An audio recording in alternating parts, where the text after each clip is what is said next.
அடுத்து வரக்கூடிய தலைவிதி என்னன்னு பார்த்தீங்கன்னா, சிம்மராசி அன்பர்களே, உங்களுடைய நல்ல குறித்து வச்சுக்க. ரொம்ப ரொம்ப முக்கியமான பாயிண்ட் இது. நீங்கள் உங்கள் வாழ்க்கையில் எவ்வளவுதான் பணம் பொருள் சேர்த்தாலும் நீங்களே அந்த பணத்தையும் பொருளையும் செலவழித்து தீர்ப்பீர்கள்.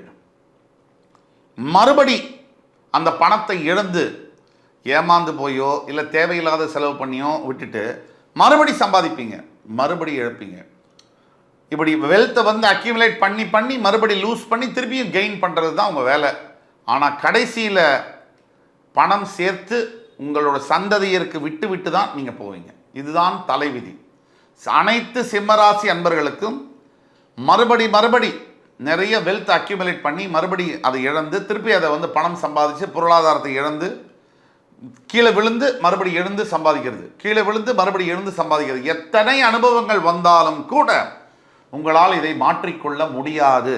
நான் உண்மையை உறக்க சொல்கிறேன். அடுத்து வரக்கூடிய பாயிண்ட் என்னன்னா, சிம்மராசிக்காரர்கள் இருக்கக்கூடிய ஆணாக இருக்கட்டும் பெண்ணாக இருக்கட்டும், இவர்களை விட சிறந்த தந்தையவோ தாயவோ பார்க்கவே முடியாது. சிம்ம ராசியில் இருக்கக்கூடியவங்க உங்களுக்கு அப்பா, சிம்ம ராசியில் இருக்கக்கூடிய உமன் வந்து உங்களுக்கு அம்மா அப்படின்னா, இவர்களோட சிறந்த ஒரு தாய்மார்களையும் தந்தைகளையும் பார்க்க முடியாது.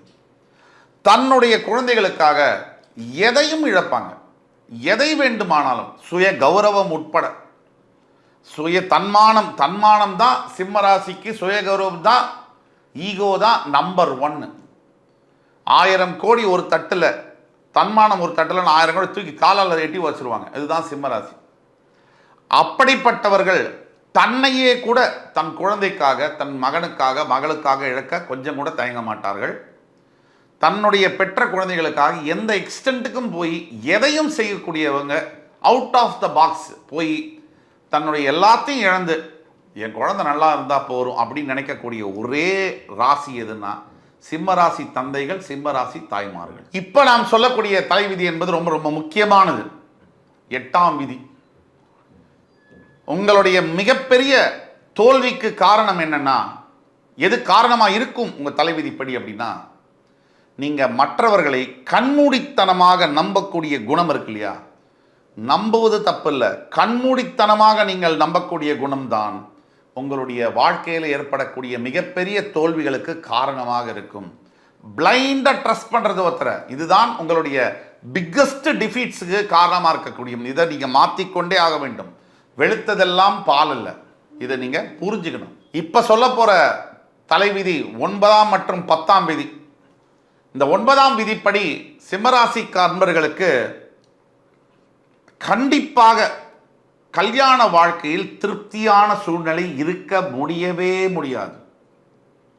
எந்த சிம்மராசி ஆணாக இருந்தாலும் பெண்ணாக இருந்தாலும் நீங்கள் கேட்கலாம்.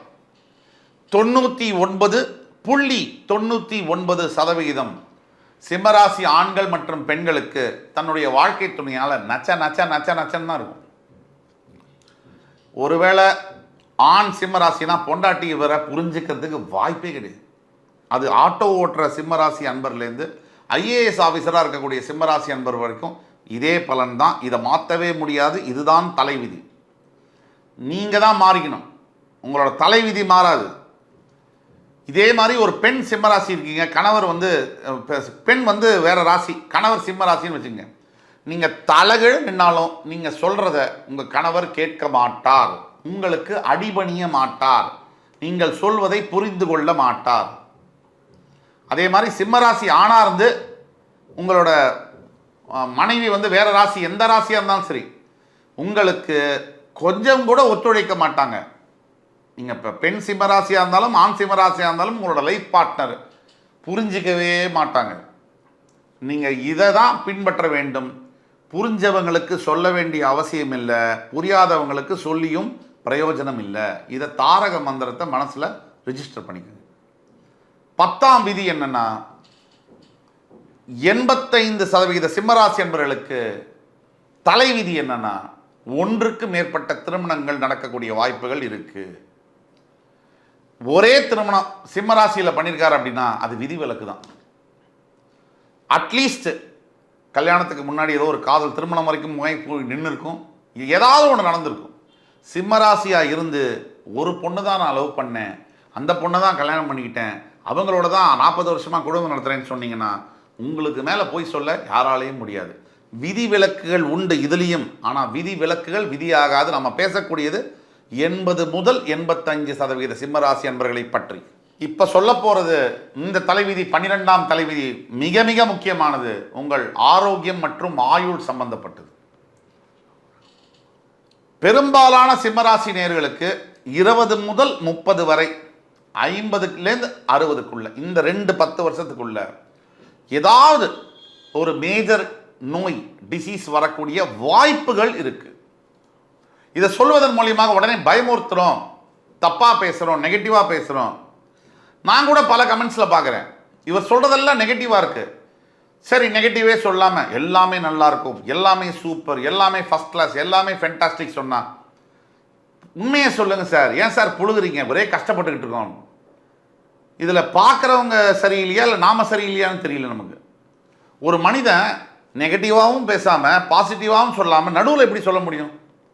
இந்த அளவுக்கு தற்கொலைகளாக இருக்கக்கூடிய பார்வையாளர்களை நம்ம கொஞ்சம் கூட கண்டுக்க போகிறதில்ல. நமக்கு வேணுங்கிறது அர்த்தமுள்ள ஆரோக்கியமான கமெண்ட்ஸ் மட்டுமே தான். இப்போ சும்மா ஒரு கம்ப்யூட்டர் ஃபோன் இருக்குன்னு சொல்லி டப்ப டப்பன்னு அடிக்கிறதுல அதுக்கெல்லாம் நம்ம பதில் சொல்ல வேண்டிய அவசியமே இல்லை.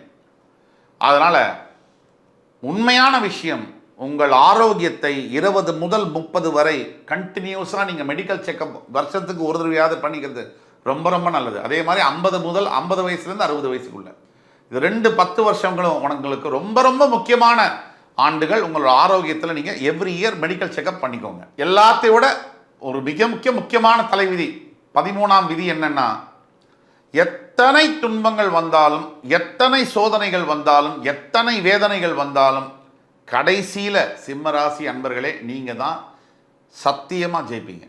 இதில் மாற்றுக்கிறதே வேண்டாம். இதில் சூப்பர் ஸ்டாருக்கு சொன்ன மாதிரியே சொல்கிறேன், அரசாங்கமே அவங்க பக்கம் இருந்தாலும் ஆண்டவனே உங்கள் பக்கம் இருப்பார். இதுதான் உண்மை. அன்ஃபார்ச்சுனேட்லி இந்த கடைசி தலைவிதியை நான் உங்களுக்கு சொல்லி தான் ஆகணும். பெரும்பாலான சிம்மராசி அன்பர்களுக்கு இளம் வயதில் கூட பிறந்த சகோதரனையோ இல்லை சகோதரியோ இழக்கக்கூடிய ஒரு தலைவிதி என்பது உண்டு. எல்லோருக்கும் அல்ல, விதிவிலக்குகள் உண்டு. 75 to 80% ஆஃப் த சிம்மராசி அன்பர்களுக்கு சிறு வயதிலேயே தன் கூட பிறந்த பிரதரையோ சிஸ்டரையோ இழக்கக்கூடிய வாய்ப்பு என்பது உண்டு. அவர்களும் கூட நீங்கள் கொஞ்சம் கவனிச்சுக்கிறது, ஆரோக்கியத்தை பார்த்துக்கிறது, அவங்க உங்கள்கிட்ட சரியாக நடந்துக்கலாம் பரவாயில்ல, நீங்கள் பாசத்தை காமிக்கிறது நல்லது. சிம்மராசி அன்பர்களை இப்போ நம்ம பேச போகிறது, நீங்கள் எதை எதிர்பார்க்கலாம் உங்கள் வாழ்க்கையில், வாட் யூ கேன் எக்ஸ்பெக்ட். இதில் முதல் பாயிண்டாக வரக்கூடியது, நீங்கள் யார் யார் மேலே அதிகமாக அன்பு பாசம் காதல் வைக்கிறீங்களோ அவங்க எல்லாம் ஒரு காலத்தில் உங்களை கண்டிப்பாக நெஞ்சில் ஏறி மிதிக்க போகிறாங்கன்றத நீங்கள் புரிஞ்சுக்கிட்டே ஆகணும், எதிர்பார்த்தே ஆகணும். அப்போ நீங்கள் யார்கிட்டையுமே கொஞ்சம் 2 அடி தள்ளி இருக்கிறது தான் உங்களுக்கு நல்லது. இதில் என்ன விஷயம்னா, நீங்கள் யார் மேலே ரொம்ப அன்பு காமிக்கிறீங்களோ பாசம் ஈடுபாடு வச்சுருக்கீங்களோ அவங்க தான் உங்களை அதிகமாக காயப்படுத்துவாங்கன்றது தான் உங்கள் தலைவிதி. அதே மாதிரி யாராக இருந்தாலும் 2ஆம் பாயிண்ட் என்னென்னா, நீங்கள் எதை எதிர்பார்க்கலாம், யாராக இருந்தாலும் நீங்கள் ரொம்ப எமோஷனலாக அட்டாச் ஆகக்கூடிய டைப் அப்படிங்கிறதுனால அவங்களுடைய இழப்பு என்பது கண்டிப்பாக வரும். இழப்புன்னா அவங்க மரணம் இல்லை, அவங்களோட பிரிவு சண்டை வந்தோ ஒரு மிஸ் அண்டர்ஸ்டாண்டிங்கில் பிரிவு என்பது வந்தே ஆகும். அப்படி வரும்போது உங்களால் அதை தாங்க முடியாது. அதற்காகவே ரொம்ப அட்டாச்மெண்ட்டு எது மேலேயும் யார் மேலேயும் வைக்காதீர்கள். கைகூப்பி கேட்டுக்கொள்கிறேன், வைக்காதீர்கள். 3வது பாயிண்ட் என்னன்னா, நீங்கள் எதை எதிர்பார்க்கலாங்கிறதுல யாரையுமே பிளைண்டாக ட்ரஸ்ட் பண்ணாதீங்க. Nobody is interested in your growth. யாருக்கும் உங்களுடைய வளர்ச்சியில் உங்களுடைய முன்னேற்றத்தில் ஆர்வமோ ஒரு ஆசையோ கிடையாது. இதை மனசில் ஓப்பன் பண்ணி சுத்தியில் அடித்து ஆணி மாதிரி பதிவு பண்ணிங்க. இதில் 4ஆம் விதி, உங்களுடைய திருமண வாழ்க்கை என்பது ஒரு காம்ப்ரமைஸ்டு லைஃபாக தான் இருக்கும். அது முழுமையான திருப்திகரமான வாழ்க்கையாக இருப்பதற்கான சூழ்நிலை என்பது தலைவிதிப்படி அமைய வாய்ப்பில்லைங்கிறதுனால நீங்கள் உங்கள் திருமண வாழ்க்கையில் எதிர்பார்ப்புன்னு இருக்கு இல்லையா, 0 எக்ஸ்பெக்டேஷனை வச்சுக்கோங்க. நீங்கள் நிறைய எதிர்பார்ப்புகளை வச்சிங்கன்னா ஏமாற்றமும் அதிகமாகும். இதை மனசில் நிறுத்திக்கோங்க. இப்போ நம்ம சொல்ல போகிற பாயிண்டின் ரொம்ப ரொம்ப முக்கியமானது, பைசா வரும்பொழுது அதை சேர்த்து வைத்துக்கோங்க. காற்றுள்ள போதே தூற்றிக்கொள். வழியில் பணம் வரும்போது தள்ளி மாதிரி அள்ளி விட்டுட்டு பின்னாடி அந்த பணத்தை பின்னாடி ஓடுறதில்ல, அவஸ்தைப்படுறதுல அர்த்தமே இல்லை. 5 ரூபா வந்தால் உங்கள் பாக்கெட்டில் இருக்கிற வரைக்கும் தான் அது உங்கள் 5 ரூபா. அது அடுத்த பாக்கெட்டுக்கு போயிடுச்சுன்னா அவங்களோட 5 ரூபா. இதை நினைவில் வைத்துக் கொள்ளுங்கள். இப்போ பரிகாரங்கள், தீர்வுகள், ரெமெடிஸை பற்றி பேசுவோம். சிம்ம ராசியில் பிறந்த அனைத்து அன்பு உள்ளங்களும் நீங்கள் உங்கள் வாழ்க்கையில் கடைபிடிக்க வேண்டிய 5 முக்கிய பாயிண்ட்ஸ் என்ன அப்படின்னு பார்ப்போம். இதில் முதலாவதாக வருவது, சிம்மராசியில் பிணைந்த அனைத்து நண்பர்களும், பிரதர்ஸ் அண்ட் சிஸ்டர்ஸ் எல்லாருமே கண்டிப்பாக ஒவ்வொரு ஞாயிற்றுக்கிழமையும் சிவன் கோவில் போவதுங்கிறது கண்டிப்பாக போயாகணும். பிரதோஷம் தோறும் சிவனுக்காக ஒரு பொழுது விரதம் இருப்பது என்பது அவ்வளவு நல்லது. இரண்டாவது பாயிண்ட், சிம்மராசியில் பிறந்த அனைத்து அன்பர்களுக்கும் மெடிடேஷன் இஸ் அ மஸ்ட். தியானம் நீங்க செய்ய செய்ய செய்ய தான் உங்கள் மனது பக்குவப்படும், பேலன்ஸ்டாக இருக்கும். நீங்கள் சந்தோஷம் வந்தால் எகிரி குதிக்கிறதும், சங்கடம் வந்தால் ஓன்னு பிறண்டு அழுகிறதும், இது இல்லாமல் இருக்கக்கூடிய மனசு வேணும்னா அப்படியே நிலைத்து நிற்கணும். அதுக்கு தியானம் தான் உங்களுக்கு வழி கொடுக்கும். மூன்றாவது முக்கிய பாயிண்ட்டு, எமோஷனலாக ஃபூலாக இருக்காதீங்க. யாராவது உங்களை புகழ்ந்தாலோ உங்களை பற்றி பெருமையாக பேசினாலோ அவங்கள நம்பி எல்லாத்தையும் அவுத்து கொடுக்கறது, எல்லாம் அந்த நகையெல்லாம் வச்சுக்கோ, பேங்க் அக்கௌண்ட்டில் காசெல்லாம் நீயே வச்சுக்கோ அப்படின்னு செய்கிறது முட்டாள்தனம். அதை நீங்கள் என்று நிறுத்துகிறீர்களோ அன்றுதான் உங்கள் வாழ்க்கை புதுமையாக ஆரம்பமாகும். நான்காவது, எந்த சிச்சுவேஷன்லையும் ஓவர் ரியாக்ட் பண்ணாதீங்க. அந்த சிச்சுவேஷனுக்கு எது தேவையோ பதட்டப்படுறது, மிகுதியாக கோவப்படுறது, இதை குறைத்து கொள்ளுங்கள். அந்த சூழ்நிலைக்கு எது தேவையோ அதை மட்டும் செய்யுங்கள். அதிகமாக கோபமும் படாதீங்க, அதிகமாக ஆசையும் படாதீங்க. ரெண்டையும் பேலன்ஸ்டாக வச்சுக்க சிம்ம ராசி அன்பர்களே, உண்மையிலே உங்களை மாதிரி ஒரு மிகப்பெரிய தலைவர்களையோ சாதனையாளர்களையோ பார்க்கவே முடியாது. இப்போ நான் சொல்ல போகிறது தான் அனைத்து இதுலேயும் ரொம்ப முக்கியமானது. எது எப்படி இருந்தாலும் சிம்ம ராசியில் பிறந்த எனது அண்ணா, தம்பி, அக்கா, தங்கைகளே, சிம்ம ராசிக்காரர்களுக்கு ரொம்ப முக்கியமானது என்ன பாயிண்ட்னா, always victory will be yours. உங்களுக்கு தான் வெற்றி நிச்சயம். ஆனால் அந்த வெற்றியை தக்க வைத்துக் கொள்வதில் தான் ப்ராப்ளம் இருக்கும். அந்த வெற்றியை தக்க வைத்துக் கொள்ள எப்பவுமே you need to keep connected with God. உங்களுக்கு எப்பவுமே இறைவனுடன் தொடர்பு இருக்க வேண்டும். நீங்கள் இறை சிந்தனையை வளர்த்து கொள்ள வேண்டும். வாலண்டரி சர்வீஸ், இறை தொண்டு ஆற்ற வேண்டும். உங்களுக்காக யோசிப்பதில் கொஞ்சம் ஒரு 10, 20, 30% அடுத்தவர்களுக்காகவும் நீங்கள் யோசிக்க ஆரம்பிக்க வேண்டும். தன்னலம் இல்லாமல் யோசிக்க வேண்டும். தன்னலம்னா ஒரு ஈகோயிஸ்டிக் இல்லாமல் யோசிக்க வேண்டும். எப்பவுமே நீங்கள் அடுத்தவர்களுக்கு உதவி செய்கிறீங்க, ஆனால் எந்த இதுவும் இல்லாமல் பிரதிபலன் எல்லாம் வேண்டாம் அப்படின்னு நீங்கள் கொஞ்சம் மற்றவர்களுக்காக, யார் உங்களுக்கு தெரிஞ்சவங்களுக்கு இல்லை, தெரியாத கஷ்டப்படக்கூடியவர்களுக்கு, அவர்களுக்கு யோசிக்கும் பொழுது உங்களோட வாழ்க்கையில் மிகப்பெரிய மாற்றங்கள் நிகழும்.